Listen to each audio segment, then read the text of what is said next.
Namaskaram girls. In the previous class, we have started the new chapter, that is development experience in India.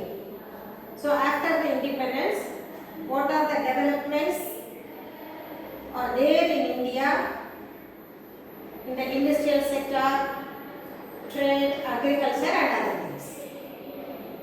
In that we learned about the three pillars of the economic policy, that is LPG, liberalization, privatization and globalization. What is the meaning for liberalization? Removal of restrictions. The government removed or eliminated all the restrictions to start a business or other things. So with the help of liberalization, many industries were started which helps for the economic growth.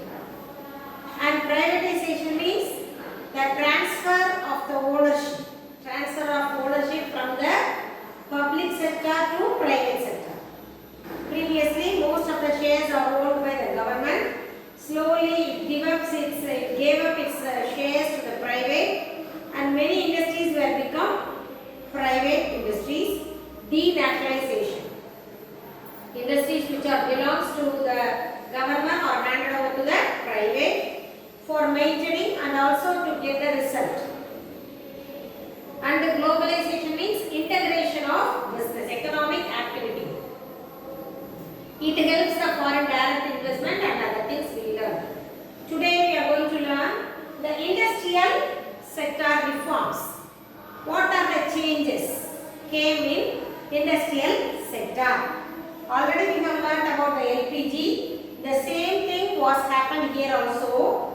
It was introduced, the new economic policy, the new industrial policy was introduced by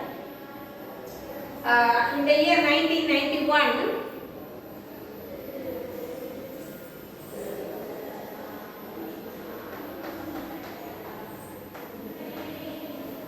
New industrial policy.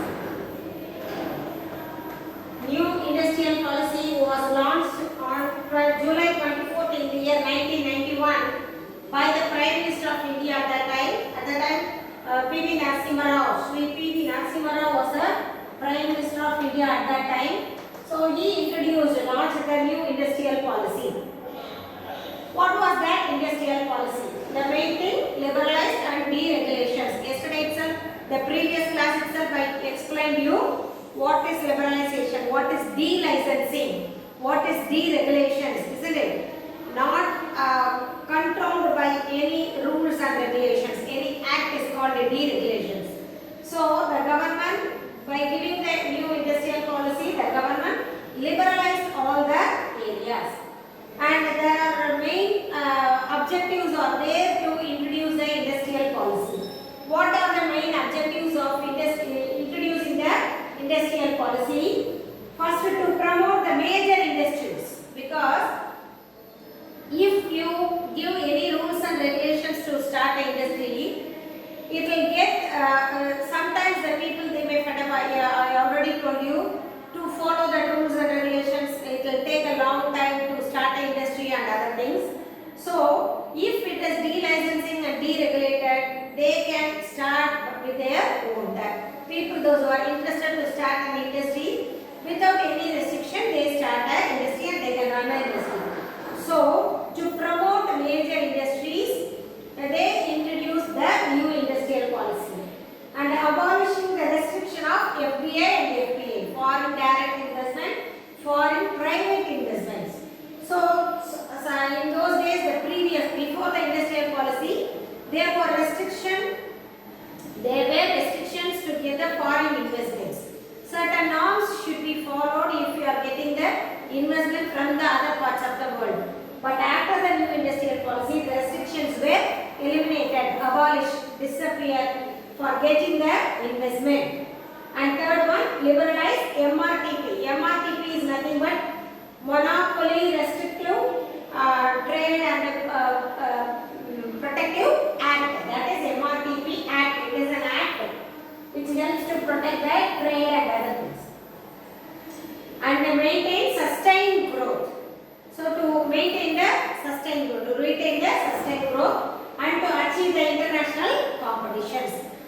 liberalizing the industries, they can produce more things, they can follow the technologies of others. Already I told you, by liberalization and privatization and globalization, we can adopt the technology which are followed by in other parts of the world. So by getting the technologies, they can achieve the competition between the international level. So these are the main objectives of the industrial sector reforms and the new industrial policy which was given in the year 1991. And then what are the things initiated by the government on the industrial policy? The first one is industrial de-licensing. Already I told you what is de-licensing. No need to get any approved or license to start an industry. That is de-licensing.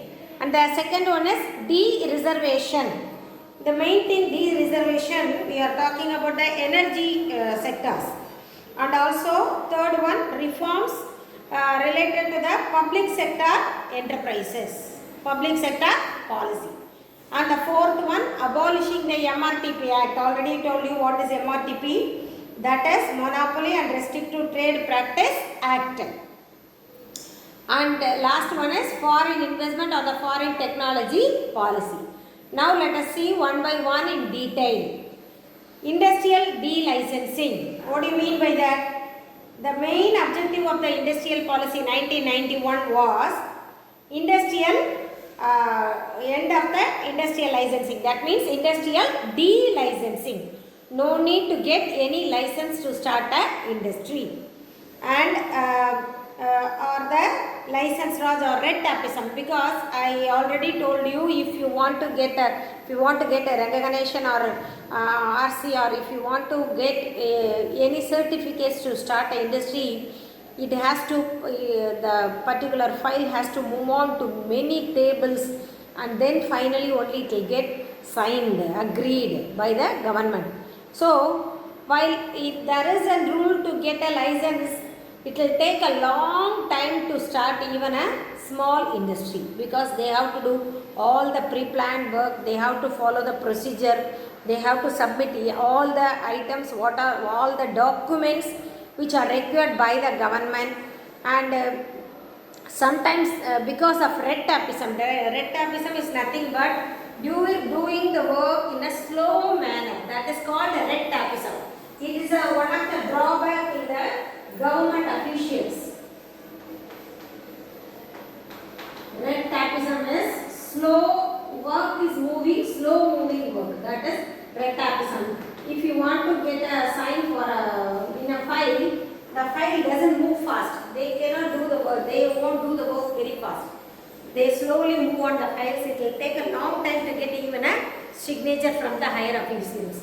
So when the industrial policy introduced the de-licensing, it is very much helpful for the people, those who wanted to start a industry, because of the problem of red tapeism and other things. And the second one, de-reservation of the industrial sector. That is, the public sector was given reservation in the capital goods and the key industries.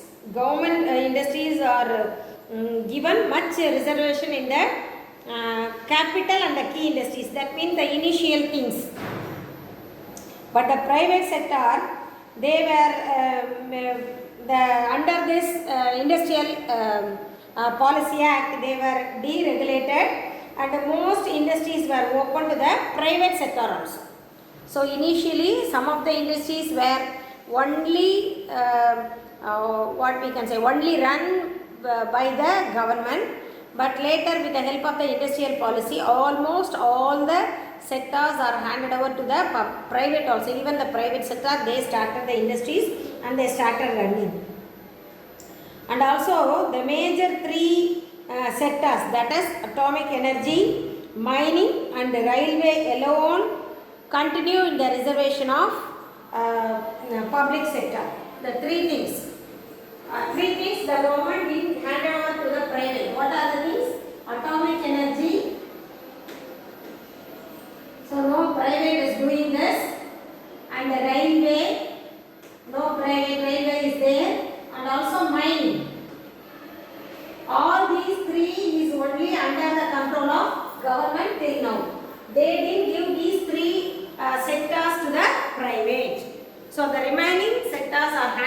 the private. So the private also started many sectors and they started doing the business. But the main three sectors, it is only in the hands of government. And the next one, public sector enterprise. The public sector is aimed to enhance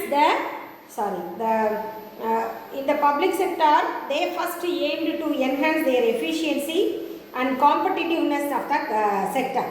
So the government, they identified the strategic and the priority area for the public sector to concentrate. What are the areas needs much concentration? So that things alone public sector watched keenly and they noticed and they take various steps to enhance and efficient their competitiveness. And some industries which are experiencing only loss, they are not getting any profit, those industries were handed over to private. So they asked the private to take care of the weak industries and they allowed them to bring back the industries, to bring back the obstacles, to overcome the obstacles of the particular industries. So நல்ல ஓரளவு செக்டாரில் public கவர்மெண்ட்டால் நடத்தக்கூடிய நல்ல வருமானம் வரக்கூடிய sectors சில இதை மட்டும் கவர்மெண்ட் வச்சுட்டு சில வீக்காக இருக்கிற செக்டார்ஸு, சில செக்டார்ஸ்க்கு வந்து நல்ல எஃபிஷியன்ட்டு காம்படிட்டிவ்னஸ் தேவைப்படும், டெக்னாலஜி பவர் தேவைப்படும், அந்த மாதிரி இண்டஸ்ட்ரீஸ் வீக்காக இருக்கக்கூடியது, லாஸ் எக்ஸ்பீரியன்ஸ் ப்ராஃபிட்டே இல்லாமல் இருக்கக்கூடியது எல்லாத்தையும் என்ன செஞ்சுட்டாங்க, ப்ரைவேட் கையில் கொடுத்துட்டாங்க. And the next one is abolition of MRTP Act. I already told you the new industrial policy, it abolished the act.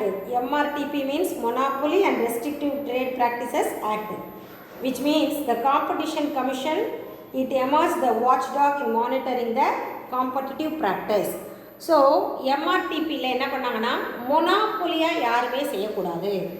What do you mean by monopoly? Only single seller. Already we have studied இல்லை, அவர் price மேக்கராக இருப்பார். He can control either price or the supply of the goods. So அந்த மாதிரி ஒரு ஆளும் இருக்கக்கூடாது, one man ஆர்மியாக எந்த ஒரு இண்டஸ்ட்ரியும் இருக்கக்கூடாதுங்கிறது தான் இந்த எம்ஆர்டிபி ஆக்டோடைய மெயின் எய்ம். ஸோ இந்த எம்ஆர்டிபி ஆக்டை வந்து கண்ட்ரோல் பண்ணாங்க. And the policy cast big changes and there was a strong and the competitive in the private sector, and foreign companies are also included in this MRTP Act. And then foreign investment policy, the another one is economic reform, and it also welcomed the foreign investment. For red carpet welcome அப்படிங்கிறது they wanted, they initiate, they invite the foreign people to invest in our country, in India. And many foreign foreign companies and also the individuals, they also invested in India, which helps the industries to come up, to enhance, to enrich their technological and also the capital gain. And the government, it announced a specified list, that is the high technology and the high what we can say, high investment sectors where automatic permission was granted. So நிறைய technology, high technology use பண்ணக்கூடிய industries and high investment priority industries. இப்போ சில தொழில்களுக்கு நிறைய investment தேவைப்படும், அந்த மாதிரி தொழில்களுக்கெல்லாம் டைரெக்டாக ஃபாரின் டைரக்ட் இன்வெஸ்ட்மெண்ட்ஸை உடனே இன்வைட் பண்ணாங்க. they didn't give any restriction at all. அந்த மாதிரி இண்டஸ்ட்ரீஸ்க்கு ஃபாரின்லேருந்து அமௌண்ட் வருது, ஃபாரினில் இன்வெஸ்ட் பண்ணுறாங்கன்னா ஓகே we will accept அப்படின்னு they accepted. And also many industries, they were started with the help of the foreign direct investments. And it also foreign investment promotion board, FIPP, foreign investment, it also set up for the negotiation with international firms and approve foreign direct investments in select areas. So FIPP oda vela enna appadina, it has to check where they are going to invest their அமௌண்ட்டுங்கிறத பார்த்து எந்த செக்டாரில் எந்த ஏரியாஸில் invest பண்ண போகிறாங்க அப்படிங்கிறத பார்த்து they will give suggestions to them. So this is industrial policy reforms which was started in the year 1991 by the Prime Minister at that time, and the initiatives by the government we have learned. Next we can see the impact of LPG on agricultural sector reforms. Liberalization privatization மூலமாக இண்டஸ்ட்ரியில் என்ன ஆச்சுங்கிறத இப்போ பார்த்தோம். அக்ரிகல்ச்சரில் what are the impacts received by the agricultural industry ங்கிறத we will see in the next video.